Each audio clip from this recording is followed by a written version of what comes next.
when the establishment has gone crazy, you need some craziness to make sense of it. Headliners. You don't have to bother reading the newspaper. We've got it covered for you. Every night at 11 p.m. and repeated every morning at 5 a.m. We won't send you to sleep like some of the other paper review shows out there. So join us 11 p.m. every night on GB News. The People's Channel, Britain's news channel. So Jubes and Kerr, we tackle the issues of the day with real robust debate, both sides of the fence, battling it out with me in the middle with my forthright opinions and views. And often really interesting things happen because you start with a position and then by the end of the debate you find actually, well, I might not have thought about that one. What we need in this country is 2 new political parties. You should maybe think about doing a 2024 calendar. I'm Michelle Dewberry and I'm keeping you company right through until 7 o'clock this evening. GB News, the People's Channel, Britain's watching. In a world of dull and predictable radio and TV shows. Oh, hi. On Mark Dolan tonight, we've got big guests. We drill into the big stories of the day. The show adds up to a brilliant listening and viewing experience. Mark Dolan Tonight is the most entertaining current affairs show ever, and that's a fact. That's Mark Dolan Tonight, Friday, Saturday and Sunday from 9. Only on GB News, Britain's news channel.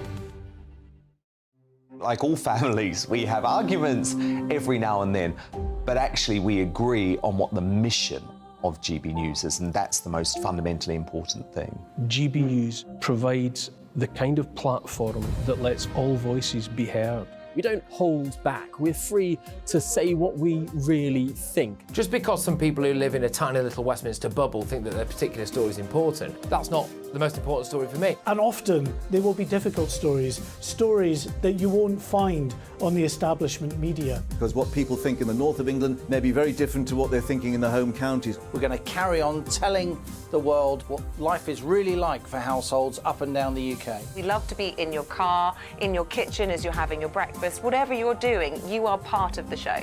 If it matters to you, it matters to us. Britain's watching. Britain's watching. Britain's watching. We're proud to be GB News, the People's Channel, Britain's news channel.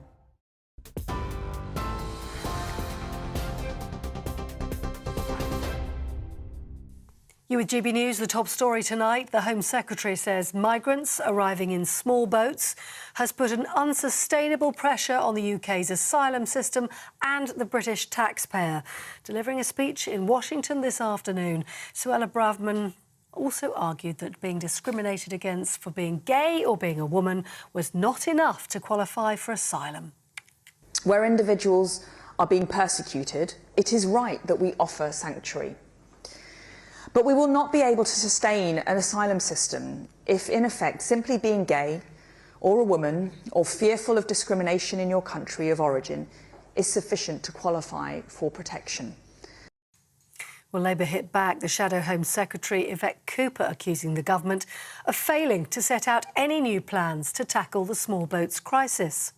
To try and target lesbian and gay people from countries like Uganda, where they face serious persecution, when they also only make up around 2% of asylum applications in the UK, is just trying to distract people from her own failure, where she should instead be getting a grip rather than ramping up the rhetoric and focusing on her failure to tackle the criminal gangs or to sort out the chaos in the asylum system.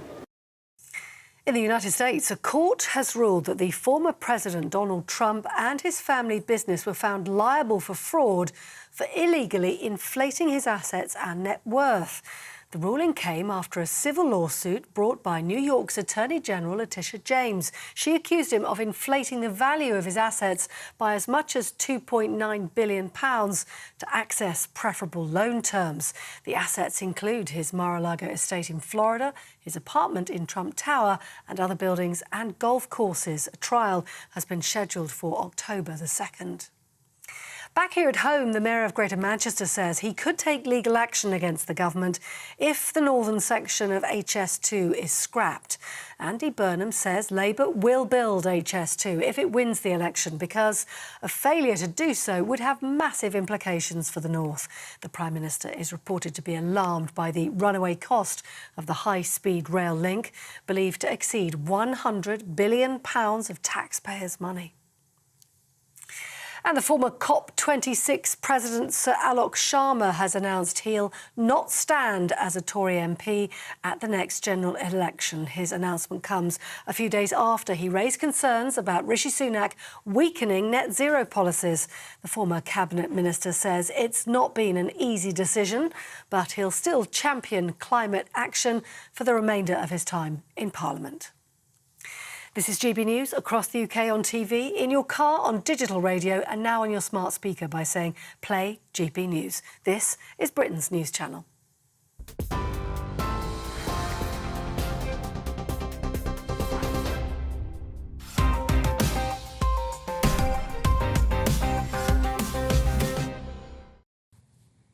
Hello, welcome to Headliners. I'm Simon Evans. Joining me tonight to provide intelligent and sensitive analysis of Wednesday's newspapers, we have two comedians. Well, it's a ridiculous idea, but it works. Here is Headliners legend Leo Kearse and circuit legend Adam Bloom. Hello. Hello. How are you? All right. Yeah, good, thanks. Adam, our first time together after many years. I met you in 1997. I know. Those were the days, weren't they? Glory. I've been reliving those years recently. Perrier shortlist, 1997. Do you remember? I was. No, shall I tell you it? Yes. Milton Jones, Al Murray, Graham Norton, Johnny Vegas and the League of Gentlemen. Wow. And the League of Gentlemen won it? They did win it, but the entire thing was a League of Gentlemen, so it didn't matter.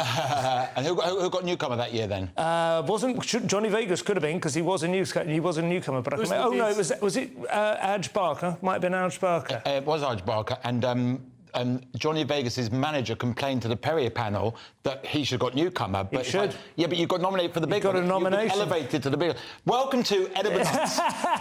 Anyway, we got that out of the way. Let's have a look at Wednesday's front pages. The Daily Mail kick us off. Labour's class war begins on day one. We have the Telegraph. Lockdown damage to children was preventable. And there is Mick Jagger with his. The Guardian, feminist approach to cancer could save 800,000 women's lives a year. The Financial Times, Amazon uses monopoly to hurt shoppers, says US shoppers. The private schools go to battle with Labour over 20% VAT and first year of winning power. The Sun, BA pilot snorts coke off topless woman, then tries to fly plane. Those were your front pages.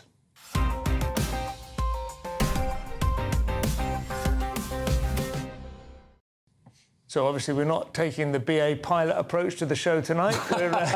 We're totally and horribly sober. First up here, we have the Telegraph. Yeah, I've just had a herbal tea. Yeah. So the bad news is that British culture will disappear without migration controls, says Braverman. The good news is British people have been conditioned to hate their culture, so they won't mind. But yeah, this is she's speaking during a visit to the US. The Home Secretary said in a speech that migration to the UK and Europe in the past 25 years have been too much, too quick, with too little thought given to integration and social cohesion rather than the failed dogma of multiculturalism. And we're still seeing, huge amounts of illegal migration. She cited over 100,000 migrants arriving in the UK in the last few years and 2.8 million arriving in the US this year. And Suella is an example of good migration. So her parents, I believe, fled Uganda when Idi Amin took power, and she's contributed hugely to the UK. But when people come, they don't just.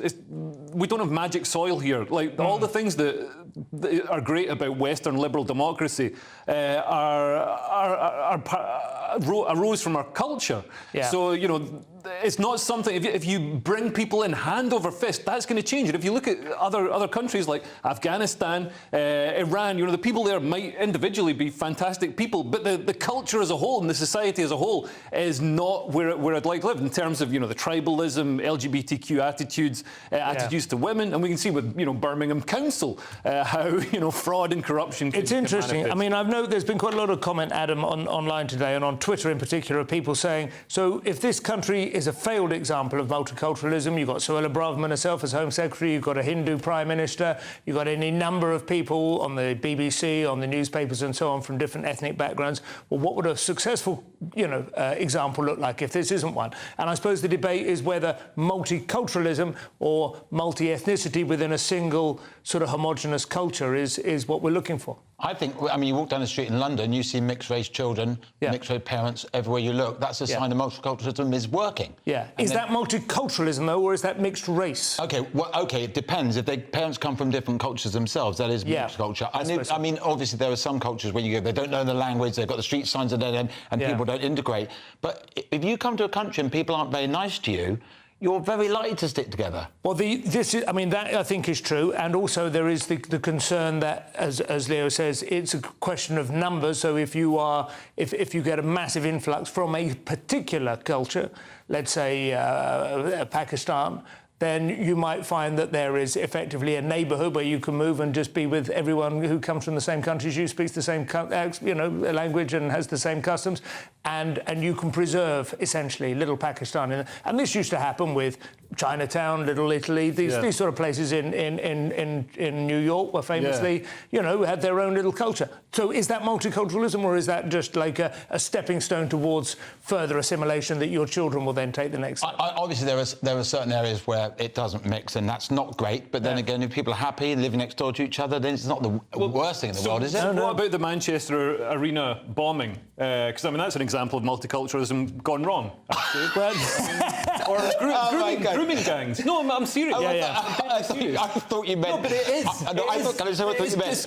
It's clashing culture. So somebody believes that, these are infidels and need to be wiped out, or, with the grooming gangs... Well, it's interesting. The bombing thing, I remember 2015, around that time, there was an intense wave of bombing here and on mainland Europe as well, and I think a lot of us were really nervous about where this was going, and then it went away again. And it was pretty universally, I think all people agreed that it was an attempt by ISIS/Al-Qaeda to try and activate what they saw as a sort of placid Muslim majority who would...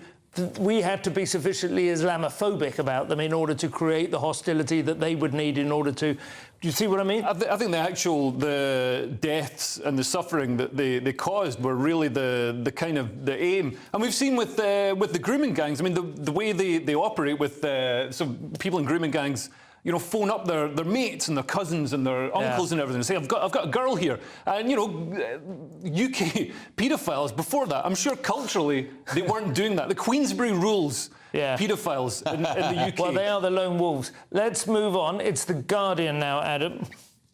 Oh, here we go.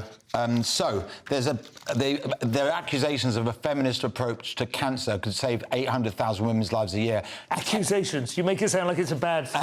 No, this is the thing. There have been tests and surveys done in 185 countries, and it's believed that women are not getting treated as well as men when they have cancer, and they believe 800,000 lives could have been saved this year. Is that around the world in different... my gut tells me that that's not currently the case in this country, that there's a significant discrepancy. I may be wrong, but I sense this is 185 countries. Some of those, it might be the case that one in England. Significantly worse gender discrepancy in terms of treatment or the seriousness with which it's taken. It's hard to judge from the story as it's written. But it's like that Winston Churchill thing, lies, damn lies and statistics. Yeah. If you do a survey on one city, it's far easier to see what the problem is. Yes, absolutely. And The Guardian have their own biases as well. I mean, what's your feeling, Leo?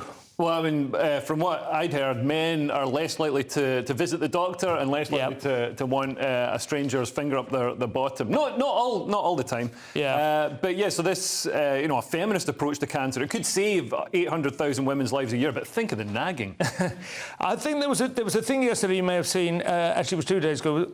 No, it was yesterday. Jeff Norcott on another TV show, Politics Live, talking about men's mental health issues and the amount of male suicides taken and so on, and how nobody seems to take that very seriously in this country. And immediately on the panel, on cue, nobody took it very seriously. He was like mocked for bringing it up. And really? He said and more men died during lockdown. And somebody said, yeah, but who did all the laundry? It was quite extraordinary. There does always seem to be like a kind of, there is a general pressure in one direction on this stuff, certainly from The Guardian. Yeah. That's my feeling, I think. I was thinking, I'm 5'7". If I ever get annoyed, someone goes, oh, you've got small man complex, right? Now, here's the thing. But you wear a big hat. I'm so annoyed I threw my stiletto at them. But here's the interesting thing. Like, I'm not short, I'm 5'7", but if you're short and you get annoyed, you get a small man complex, could it be society's problem that you are like that? Yeah. Whereas if a woman gets breast implants, oh, she's a victim because the society's made her think she's... What about small boob complex? There's no such thing. So it's always on the man, always on the man. Do women get angry when they don't have large breasts. Yeah. In my experience, large-breasted women have been angry. The truth is, the patriarchy was put in place to protect women, wasn't it? It was basically put there to force, morally coerce men into being good fathers. It's coming back as well. You know, we're seeing a new puritanism going through society. We're going to have to speed up a little bit, I'm afraid. We've got the Daily Mail, an interesting front cover picture, Anya Taylor-Joy, but she's not the story, sadly. No, so Labour's class war begins on day one. So there's a backlash as parents face a shock 20% hike in school fees if Starmer gets the keys to number 10. You might be thinking, but I don't pay any fees. They're talking about the schools you pay for, rich people schools. So Labour are going to tax those schools. The terrible thing about this is that it's hardly going to raise any money. It's going to raise, I think, $1.5 billion. About $1 billion, pounds. I think, yeah. But it's going to cost the country billions more because people won't be able to afford to put their kids in school in fee-paying schools anymore. So they'll pull them out, and then the state will have to pay to educate those kids. But obviously, that's what Labour want because they don't care about the cost. They just want everybody to be equally poor. Oh, it's performative. It's punishing them. There's no question about that. But I will say this: there are two things that people are overlooking. One is that it costs about £6,000 a child for the state roughly per year. It goes up. So that will come onto the state. What will happen is most of those private schools that do increase their fees, the British parents who can no longer afford to pay will pull their kids out, and foreign parents will put their kids in. It is a massive export business, private school, already in this country, the independent sector, especially at A level. Those kids will get a better education and go away, and their capacity for earning more and contributing more to society will go and have an effect around the rest of the world, mainly in East Asia. And Britain it'll be just like the aerodynamics industry in the 30s. So as long as we only let rich migrants on boats come into the country. Oh, they're not migrants. They are expats. I've just said we could solve all problems. They are expats. Go on. Labour if they were migrants, it'd be fine because they get educated here and then they would stay here and put their expertise and their new schooling back into the economy. But they don't. They get educated and then they go back to their country of origin and have successful businesses and so on with the education we gave them because our schools are the best. So Labour's education policy is going to be great for Hong Kong. Excellent. Very, very quickly, let's have a very quick look at the Sun. You've got 30 seconds, Adam. Oh, wow. OK, pretty simple. BA pilot snorts coke off topless woman and then tries to fly a plane. I presume it wasn't off her ears. No. What a waste. What a waste. And then she'd have small ear complex, wouldn't she? First of all, I think getting a plane off the ground takes confidence. So I want my pilot on cocaine. Yeah. I don't want him to have any lapse of confidence. Go, I can't do this, it's too heavy. So, yeah, good for you, my friend. Far too much of an insight there. That's it for part one. After the break, we have Trump's tall tales, middle-class malaise and grumpy Greens. We'll see you in a couple of minutes. What you get for breakfast is something that, if we do our jobs right, you will wake up to news that you didn't know the night before. It's a conversation. It's not just me and Eamon. We want to get to know you, and we want you to get to know us. From 6, it's Breakfast with Eamon and Isabel. Monday to Thursdays on GB News. Britain's news channel. Nightmare commute. Kick it up a gear with me, Patrick Christie's, at drive time, 3 till 6 p.m, Monday to Friday on GB News Radio. You can listen online and on DAB+, on the smart speaker app and on the GB News app. And if you've got an Alexa, all you have to say is, Alexa, play GB News. We're also on TuneIn and the Radio Player apps. From the school run to rush hour, get revved up with me, Patrick Christie's, on GB News and GB News Radio. Join me, Andrew Pearce and Bev Turner, Monday to Thursday, 9:30am. Who benefits from that? Not the British public. And on Fridays, join us, Tom Harwood and Ellie Costello from Britain's Newsroom. That's what you get with this show. That's fantastic. If it's happening, we're talking about it on Britain's Newsroom. GB News, Britain's news channel. GB News, unlike other broadcasters, isn't obsessed with the London-Westminster bubble. We think there's a nation beyond the M25, and that's why we talk about the issues that matter across the land. Join me on State of the Nation, 8 to 9 o'clock, Monday to Thursday, on GB News. Daisy's listening, and you should too. People in Britain, they love free speech, but they also love fair play. I don't care if I'm speaking somebody from a trade union, from the Labour Party, somebody from the SNP. And I think the viewers like to see that actually we can challenge one another, but in a positive way. We think we ask the questions that people want to ask, and often we ask the questions that we wanted to ask in Parliament but never got the chance to ask. So join us every Saturday, 10 a.m. till noon on GB News, Britain's news channel. First and foremost, I'm a GB News fan, and I was before I was working here. Just love the fact that we're asking the questions that a lot of establishment media won't ask. With a bit of a twist, we not only want to inform you, but we want to keep you entertained. It's worth the drive because you get in and the team's all ready and waiting, they're itching to go, and it's a proper little family. GB News is the people's channel. It's the audience that makes the programme sing. We're giving our viewers and our listeners a voice. I see the thousands of your letters, tweets, emails, you name it, coming in. Britain is broken. How on earth did we get into this mess? But more importantly, how do we get out of it? The establishment had their chance. Now we're here to represent you. It's time for something different. It's time for GB News. I'm very patriotic. I believe in Britain. Our best days lie ahead. Britain's watching. Britain's watching. Join us here on GB News. The people's channel. Britain's news channel.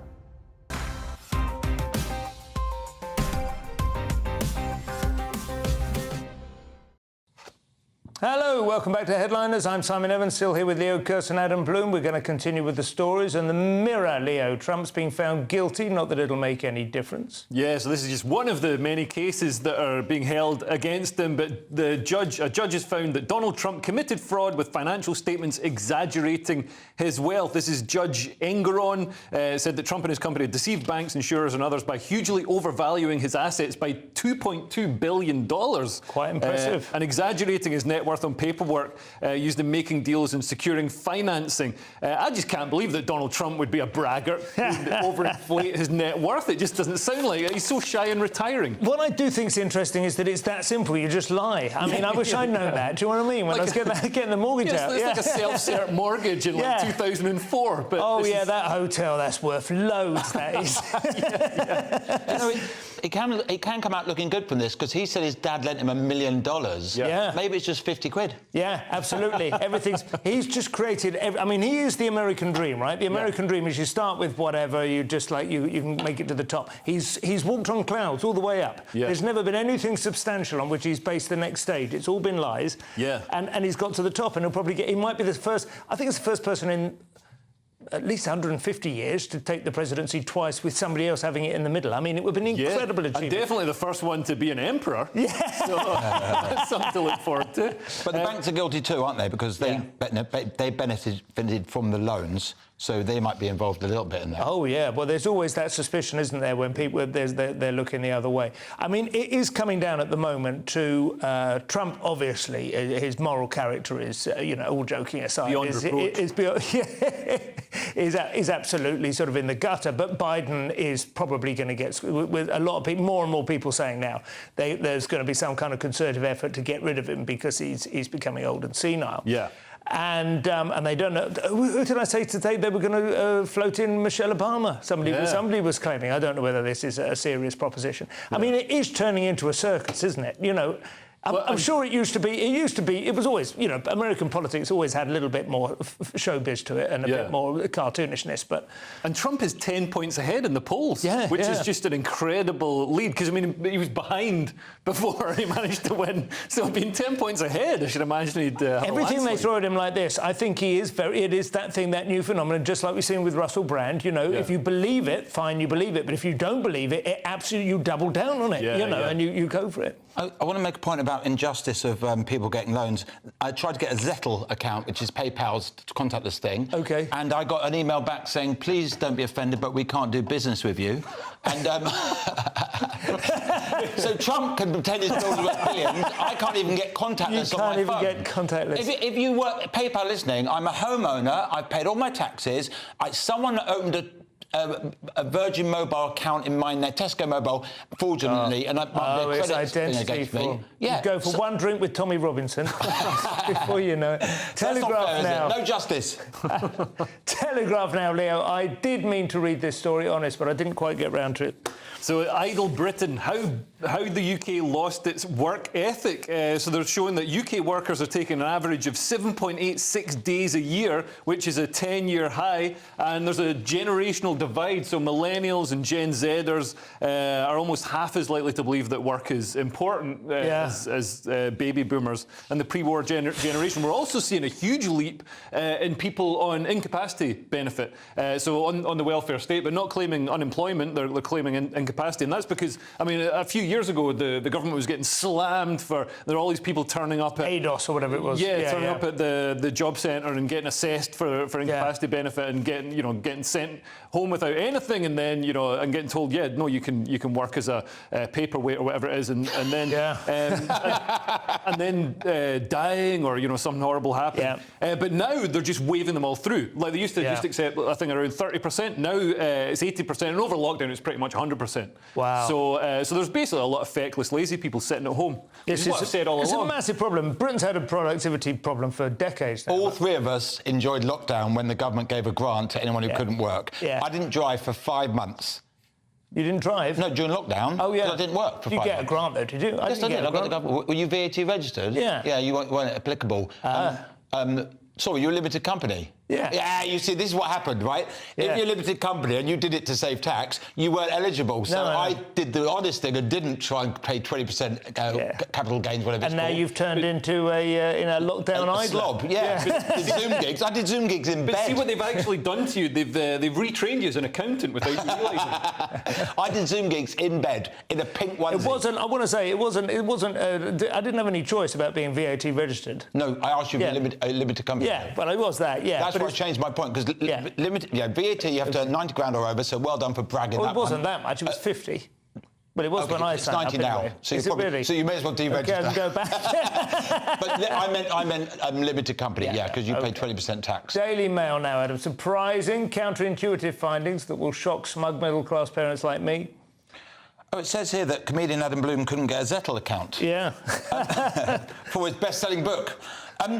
So, yes, this is quite interesting. Middle-class children are suffering worst in COVID because what was happening was middle-class families where the parents are both going to work, having to homeschool, those children were suffering worse with mental health decline than the poor children because the government's helping out the poor families. So now there's so the working class children were having worse mental health problems, and then the little shift like this because of the help being given. So actually, mental health now is a classless thing, and all kids will have the same chances in life. Apart from when they get a job, it's the rich kids' dads will be giving the jobs to their kids' friends anyway. I mean, I like this bit in the middle here where it did say like middle-class parents. They were often that the household had a sort of aura of stress because two parents are trying to juggle work and monitoring e-schooling, whereas unemployed parents just kind of everything's chilled because they're just on. I mean, that's going exactly against what we've just said, right? You create an atmosphere. Well, it ties in with the idle Britain thing. Yeah.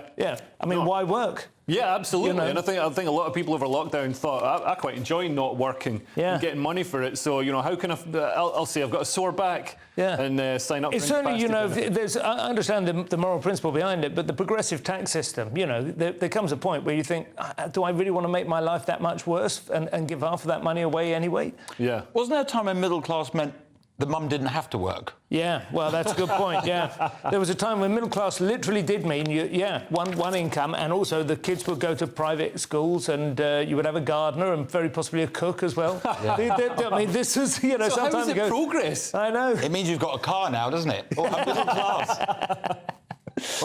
Tuesday in Canada, Leo, and the Waffen SS continue to claim more victims. So Anthony Rota resigns as Canada's House Speaker after inviting Nazi war criminal Jaroslav Hunka to appear before lawmakers who then applauded him. They didn't know. They didn't realise he was a Nazi. Although he was introduced as somebody who fought in Ukraine against the Soviets. I don't know who they actually thought was fighting against the Soviets in Ukraine in the 30s and the 40s. They obviously thought there was some little isolated sort of civil war or war of national independence that was taking place under the cover. No, it was. I could really do with his PR person's number, and then I'd get a Zettel account.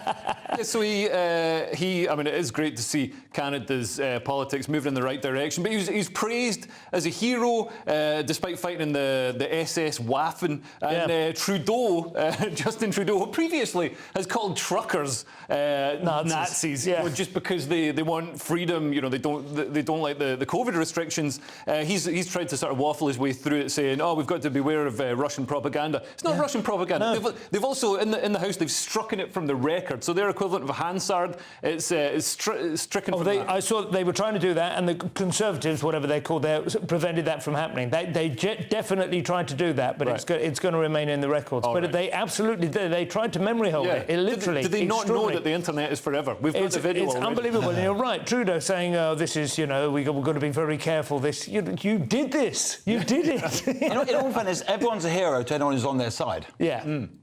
What's interesting to me, one thing that is interesting to me, is that it will still be just taken as an isolated example of a sort of administrative bureaucratic error and not an example of a considerably more complex and troubling history of political affiliations within Ukraine over the last, 100 years. Yeah. Do you know what I mean? It's still going to be portrayed as... I think in the context of Ukraine, I mean, the whole, the Nazi symbology and the association with Nazis is different. It's different to, it was in Berlin because Ukraine suffered the Holodomor. Like, there was literally a genocide, millions wiped out in this man-made starvation caused by the Soviets. And, the Nazis were helping to fight against the Soviets. So, between the Soviets and the Nazis, I don't think anybody was... Well, Hunker Munker just saw his opportunity to fight his long-pledged enemy, absolutely. That would have been, I'm sure that was, but anyway. When I hear you two talk, right, you've got the two best accents that sound like you know what you talk about. And then it's like Godzilla and King Kong, and it's a battle like partial Scottish. God. That's all I'm hearing. Adam, your accent is entirely authoritative.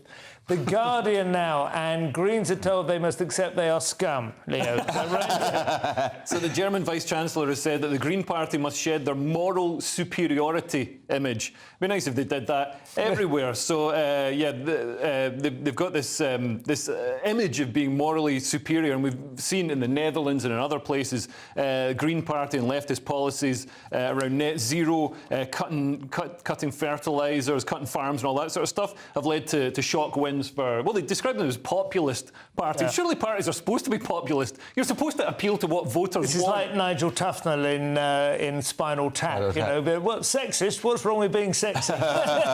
By the way, in all fairness, the German person's probably being very conscious because they know what happened last time they felt superior. Yeah, that is true. That is all for this part. We have, coming up, Comic Cons come for JK, Dennis McManus, and I like that one, and News Avoiders abandon the BBC. We'll be right back after this. That warm feeling inside. From Boxed Boilers. Proud sponsors of weather on GB News. Hello there, I'm Greg Dewhurst and welcome to your latest GB News weather forecast. We have Storm Agnes on the way, bringing some very strong winds, some disruptive weather, heavy rain in places too. So we can see that on the bigger picture, this deep area of low pressure will push across the UK as we head through Wednesday. Large coastal waves, some strong winds, particularly across the north and the west of the UK. Heavy rain too. This evening, fairly quiet out there, some clear spells, remaining showers gradually clearing as we head overnight. The cloud thickening from the southwest as that storm approaches, but most places dry. Under the clearest skies, Northern Ireland and Scotland dipping into single figures, but for most 12 to 14 Celsius to take us into Wednesday morning. So a dry start, but it won't take long before the cloud thickens, the wind picks up and the rain starts to move into western areas. This pushing northeastwards through the day. Best of the sunshine holding on across North Scotland and also southeast England, but we could see gusts of 70, possibly 80 miles an hour towards the north and the west, combined with heavy rain, will lead to some disruption. Met risk warnings in force. Cool feeling day here, but in any sunshine, temperatures lifting to around 22 Celsius. Into Thursday, that storm system moves out the way, and it's a mixture of sunny spells and showers across the north and the west. Some heavy bursts possible. Elsewhere, generally quite cloudy, some sunny spells in between, and then later on, rain arriving from the west. As we end the week and go into the weekend, it looks like further showers are possible, perhaps drier as we head to Saturday. That warm feeling inside. From Boxed Boilers. Proud sponsors of weather on GB News.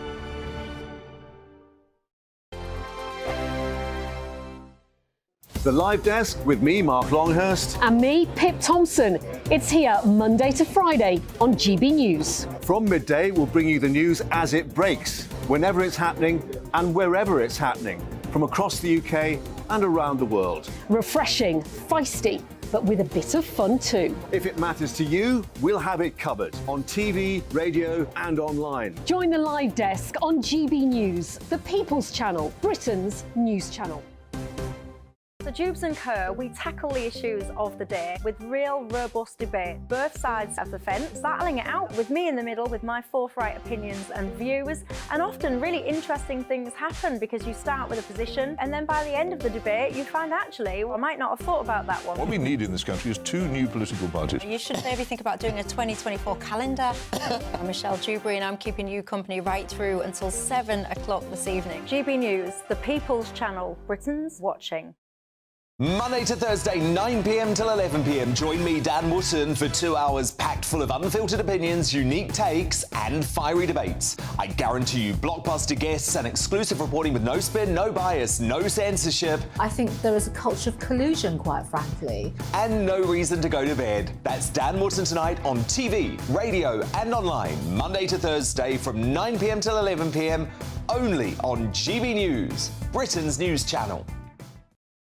In a world of dull and predictable radio and TV shows. Oh, hi. On Mark Dolan tonight, we've got big guests. We drill into the big stories of the day. The show adds up to a brilliant listening and viewing experience.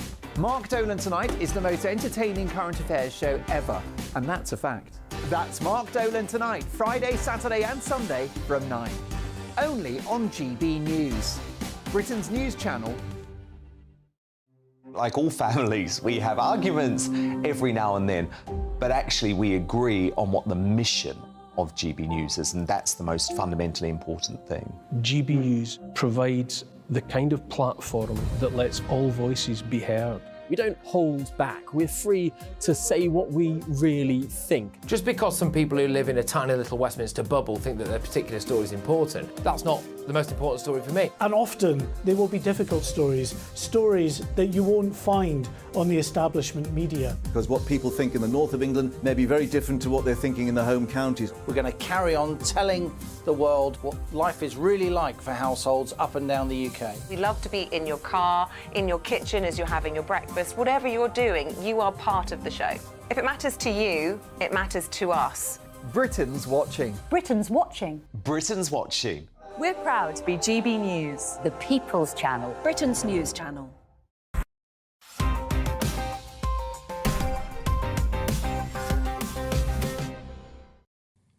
Welcome back to Headliner. So the excuse me, Daily Mail now, Adam, and a comic convention has behaved in what is becoming a comically conventional manner.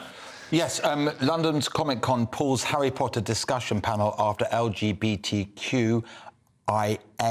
Did you know there's that many now? There's just a plus on the end of that. Plus, I forgot the plus. Sorry. Listen, if there are any more, they'll have to use the Chinese alphabet. Well, the plus, I've been told, apparently that's a bit like those prongs that stick out the top of concrete buildings in the Mediterranean. You know, that means they can just put another floor on when they want to. So it's like you could just, it's like you That's had it brilliant. on. Yeah. But anyway, serious point though, charities complained of potential impact on trans individuals following backlash at author J.K. Rowling over her trans views. So basically they're going, we can't have anything to do with Harry Potter at this. I see. The thing is, no matter how strong your views are on her, Harry Potter's a film that's not about trans. He wears a cloak. That's trans-friendly. So my point is, you can dislike her as much as you want. I don't think you should stop people enjoying the film. No, I think we're all pretty much on the same page on that, aren't we? Well, they say they want to create a safe and inclusive environment. And how is it inclusive if you're, explicitly excluding people based on their sex? So if they're female and their politics. So if they believe in biology, if they have a science-based view of gender. She has become the target for all of the trans hate, all of the TRA hate, and she's borne it incredibly strongly. I suppose £1 billion will help, but she's probably spent £500 million on therapy. I think bodyguards. God, if you are somebody who's quite militant about trans rights, what she's actually said, they often don't know. No. So nobody can actually say anything, quote anything that she said that's transphobic because she hasn't said anything transphobic. I've seen everything she said, and it's all perfectly well. I think it's perfectly reasonable if you're a trans absolutist or whatever. I dare say any kind of restriction or compromise or qualification on the end of I'm for trans people, but they will not have anything. They won't have. That's like the cross on the building, isn't it? Exactly. I think the tweet that really started off, I might be wrong, but when she said, she quoted someone saying, people who menstruate. And she went, that wasn't her first one, but women, and that's her opinion, and it's probably her time of the month as well. Daily Mail, Leo, and a dispute over the provenance of Dionisio Illuminati. So an SNP MP has accused the government of cultural appropriation over a billboard advert claiming that the Dundee-born comic strip Dennis the Menace was created in London. I've seen this billboard. It does say it's like created in London, and it's got it's got Dennis the Menace on the shoulder. I mean, a quick Google search would reveal that it was created in Dundee. What that is, and his excuse, and he's made it clear, but I think on the whole, I think it was misjudged. For tax purposes, are registered. No, that Dennis the Menace and Nasha are from the TV animation, and that was created in London, based on a licensed idea. That was made in London. It was created. The IP was created in Dundee. And everybody knows it's Dundee because nobody in Dundee can read cartoons. Talking of which, all over the country, when you said Nasha, there were thousands of middle-aged men going, I just pronounced Ganasha. Ganasha, yeah, really? Fair enough. Is it really pronounced Ganasha? We didn't know GM was N. Ganasha. But it's not cultural appropriation. I mean, I agree that it's daft for them to claim that it was created in London, but cultural appropriation is when you, if somebody dressed like Dennis the Menace. Yes, for Halloween. Cultural appropriation. This is just being wrong. We grew up listening to UB40 sing with a Jamaican accent. Yes. That's cultural appropriation. And it was called UB40, which you could say that's implying all black people are unemployed. We had Sting singing Roxanne, could have sounded more Jamaican if he tried. True. That's cultural appropriation. Also, all comics in the 70s came out of Dundee anyway, didn't they? I mean, so he had no options there, really. Yeah. I can't think there was a single decent comic character that came out south of the border. All of them were Hotshot Hamish, maybe. Not sure. Out of Metro now. I confess this one gave me a little nostalgic frisson, to be honest. A little bit of a throwback to the good old days of exposing BLM lies and corruption. Well, OK, so protesters behind the Bristol statue tipping, Edward Coulson, admits taking £30,000 from a Black Lives Matter donors. Zara Salim, I probably mispronounced her name, but that's probably a bonus for her. She's at home going, good, thank God my name begins with X, no one knows how to say it. It's paid off in the end. 23 years old, pleaded guilty to 1 count of fraud by abuse of position at Bristol Crown Court. What's sad about this is it's a racial minority being represented and then somebody from that minority taking that money. I mean, theft is bad, full stop. I suppose it just looks a little bit worse in this context because people are trying to help you out as a minority. They're supposed to buy masks with it. Absolutely. And then there's a separate fund which was called the Bristol Protesters' Legal Fees. So she's getting the value out of that one at least. Yeah. Do you know what they should do? They should make a statue of her and Edward Coulson's relatives can put it down. Go and topple it into the... Or get one of their slaves to do it. But this is a good use of the money. I mean, when all that money was donated to Black Lives Matter, there's billions around the world, billions. We're talking almost 100 billion was donated. Really? I was worried it was going to be spent on adverts. We're going to have even more diversity stuff rammed down our throats. Instead, most of it just went up people's noses and was over the bar in nightclubs. Yeah, it was spent in strip clubs. So that's great. At least people were having fun with the money instead of people getting nasty lectures. This is the fable of the bees. This is good. The economy thriving on personal vices. Wouldn't it be ironic if she spent it on a statue of Edward Coulson? We bet where we started. She's probably got one made in chocolate. Anyway, wrapped in gold foil. I'd like to see that on like a little stocking filler. Ratings decline on BBC News programmes there. This must be because people are avoiding the news, I would imagine. Well, that's what Nick Robinson says. He says the Today programme's ratings slump is down to news avoiders. I mean, technically, they are avoiding the news. So today it's Radio 4's flagship news and current affairs show. It's lost more than 1 million listeners over the course of the past year. And he says people just want to avoid the news, but they don't, because record numbers are tuning in to GB News and Times Radio. So clearly there's an appetite for the news that isn't, a twisted lie. I mean, I suppose the thing to say, to be fair, is that, you know, there is continuing endless, like, media bifurcation or whatever. You know, there are so many more options. It's bound to go down. But a few of these BBC shows have taken a big, like, coastal shelf drop lately, right? Talking of avoiding the news, how are your kids? They're fine, thank you. I think the thing about the Today programme is it does probably, like, its fortunes might ebb and flow depending on exactly how the you know, what flavour of news is in play at the moment. At the moment, it does feel quite dull, doesn't it? Do you know what I mean? I don't listen to it. No, I mean just the whole of the news. There's just a kind of general grinding. Honestly, no, it's gripping. I'm not just saying that because I work for GB News. No, I'm up all night reading about Ukraine on Telegraph. But I think, you know, people really got turned off the mainstream media during lockdown. You know, they've been lied to about lockdown. So many things that, you know, were supposed to be true turned out to not be true. Well, we're absolutely on that subject now, Adam. The EU claiming that X, or Twitter as it was, is spreading disinformation. This is The Guardian, with no sense of irony here. First of all, by the way, X is the worst name ever to change Twitter to. At least when Prince changed himself to a symbol, he had the imagination to draw one. Yeah. So basically, the problem really is that Twitter used to, you know, remove stuff and censor stuff and decide that wasn't right, and you know, and now this free speech thing means that anyone can say anything, which means there's going to be more nonsense and propaganda. Basically, they're trying to combat fake news and Russian propaganda. But I will add this. I know you don't use Twitter so much now, and you've become constructive and written a book as a result, which is available from all good stores. But the... what's it called again? Finding Your Comic Genius. I am going to obviously read it and find out where he is. But the one good thing that it must certainly has is kind of enlarged the cat flap or weakened the spring or whatever. More bad stuff can get in. Equally, there are some accounts that I never thought should have been banned who are back now, and I'm really pleased to see that Graham Linehan, for instance, is one.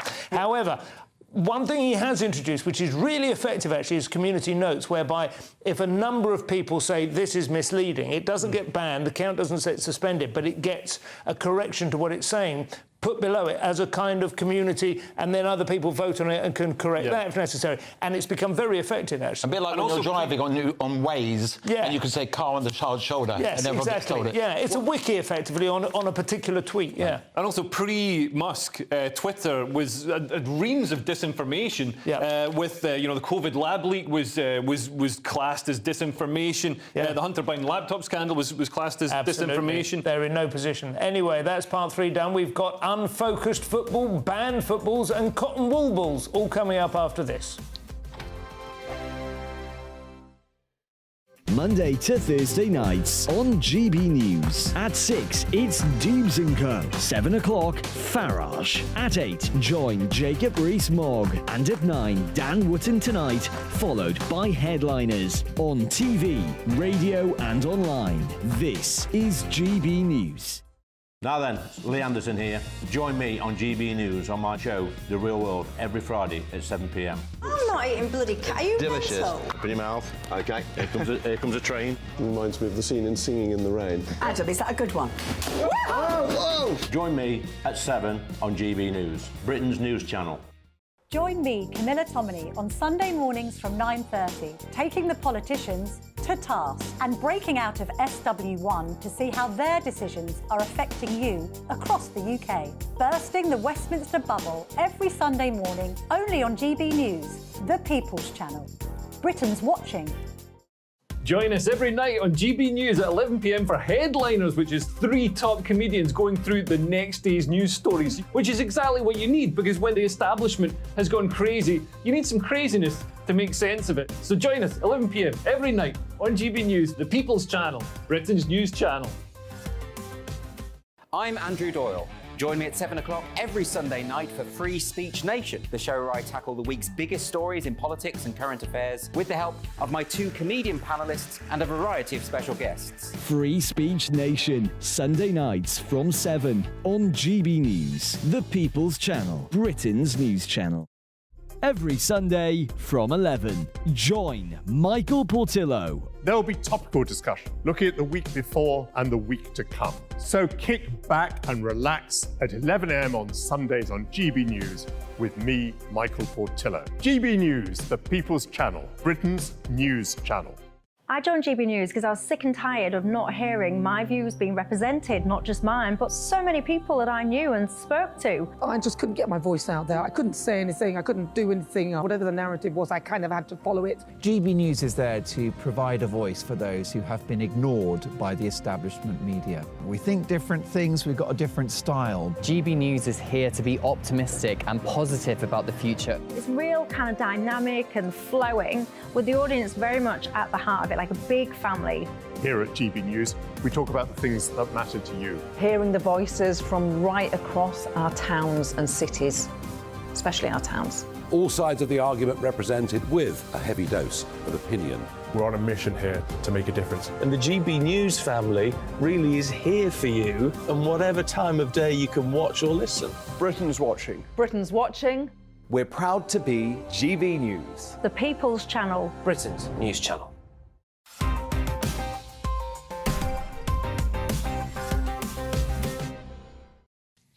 And welcome back to the final section of headliners for tonight. We kick off with the Daily Star, Leo, and from news avoiders, now the BBC have ball avoiders as well. Yes, the BBC have broken their silence on Football Focus's future as audience figures plunge. This seems to be a running theme across the BBC, plunging audiences, although the licence fee stays the same amount. So reports have emerged over the weekend that the Saturday lunchtime programme, which is 50 years old, was under threat after losing a third of its audience over the last 4 years, falling from 850,000 to just 560,000. So the former presenter, Dan Walker, has waded into the debate, saying, you know, it's hard to see Football Focus struggling. I loved it growing up and was an honour to present it, and I still miss it. So I think he's almost having a dig at the new presenter. Well, she thought so, right? Because she put a tweet back and going, interesting.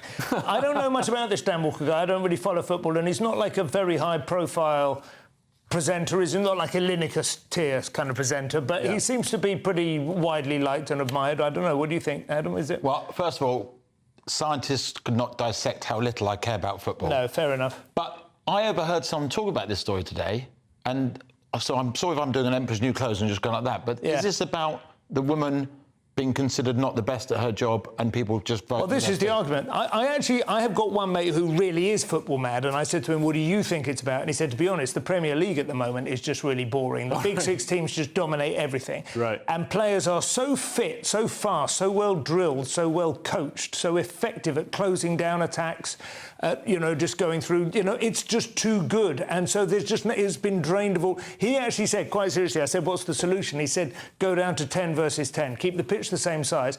Players, you need to create more space. Nothing can happen. Or maybe make them all mentally alcoholics again. That's what I said. So much exactly. fun. That's exactly what I said. Jobs for migrants. Jobs for migrants who come off a boat. They will not play well. They haven't drunk for 2 weeks. They will not play well.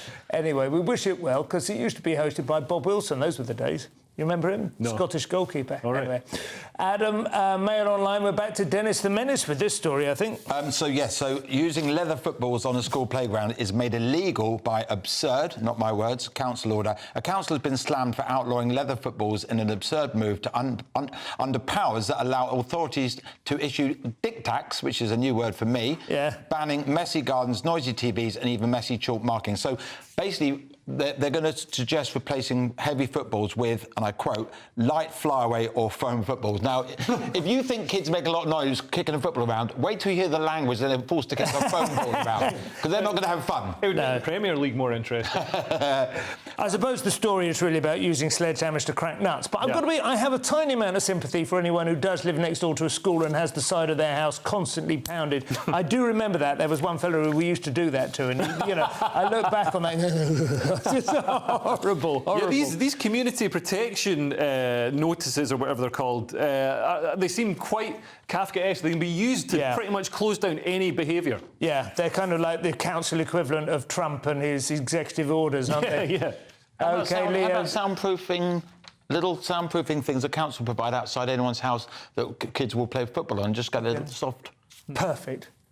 Solve the problem. Leo, we have the Daily Mirror now. This is the chess scandal that will just not stop inserting itself into the nation's attention. Yeah, so Hans Neiman, a chess master, denies using a sex toy to cheat during a high-profile tournament. So he's a 19-year-old chess prodigy. You know what people are like at that age. Yeah.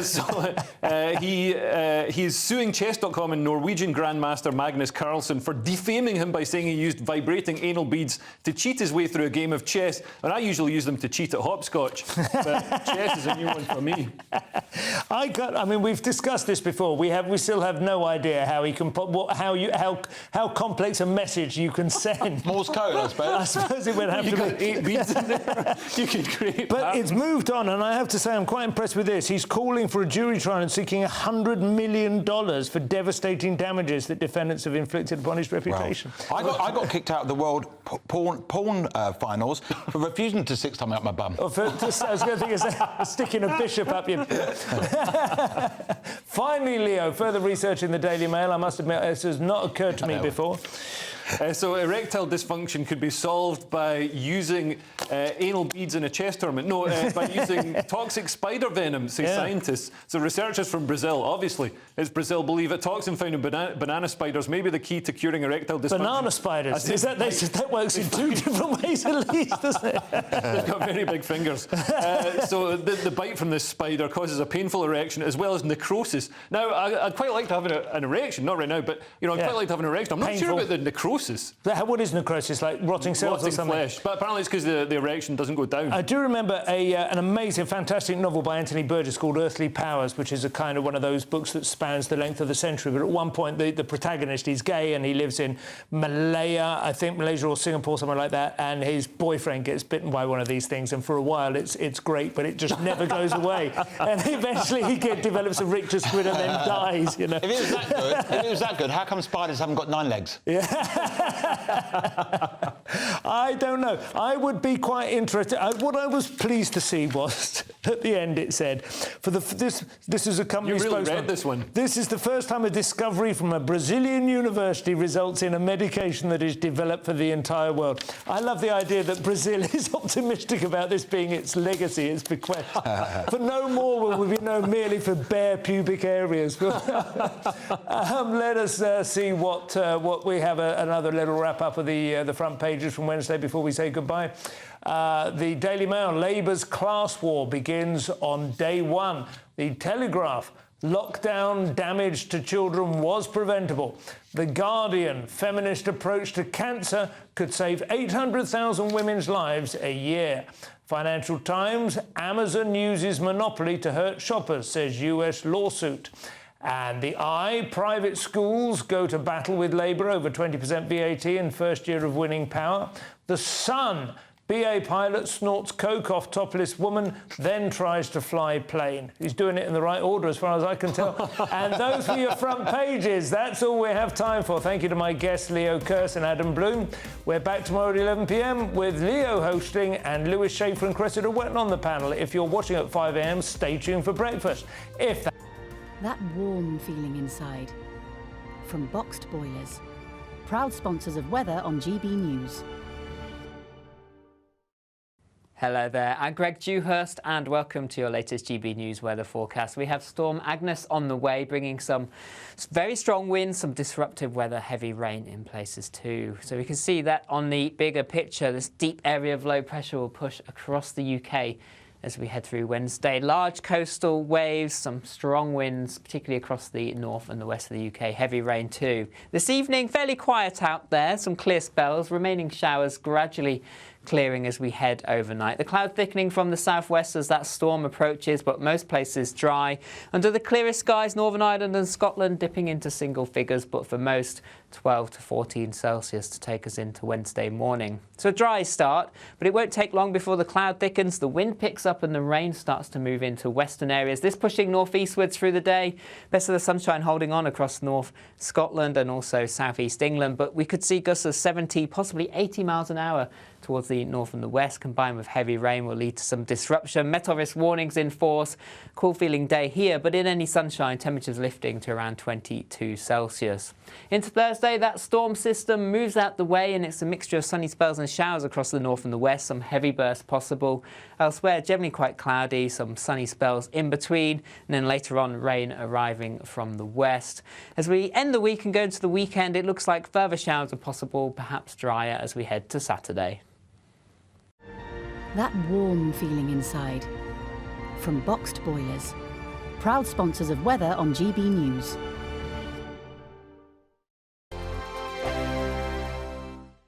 What you get for breakfast is something that, if we do our jobs right, you will wake up to news that you didn't know the night before. It's a conversation. It's not just me and Eamon. We want to get to know you, and we want you to get to know us. From 6, it's Breakfast with Eamon and Isabel. Monday to Thursdays on GB News, Britain's news channel. Nightmare commute. Kick it up a gear with me, Patrick Christie's, at drive time, 3 till 6 p.m, Monday to Friday on GB News Radio. You can listen online and on DAB+, on the smart speaker app, and on the GB News app. And if you've got an Alexa, all you have to say is, Alexa, play GB News. We're also on TuneIn and the Radio Player apps. From the school run to rush hour, get revved up with me, Patrick Christie's, on GB News and GB News Radio. Join me, Andrew Pearce and Bev Turner, Monday to Thursday, 9:30 a.m. Who benefits from that? Not the British public. And on Fridays, join us, Tom Harwood and Ellie Costello from Britain's Newsroom. That's what you get with this show. That's fantastic. If it's happening, we're talking about it on Britain's Newsroom. GB News, Britain's news channel. GB News, unlike other broadcasters, isn't obsessed with the London-Westminster bubble. We think there's a nation beyond the M25, and that's why we talk about the issues that matter across the land. Join me on State of the Nation, 8 to 9 o'clock, Monday to Thursday, on GB News. Daisy's listening, and you should too. People in Britain, they love free speech, but they also love fair play. I don't care if I'm speaking somebody from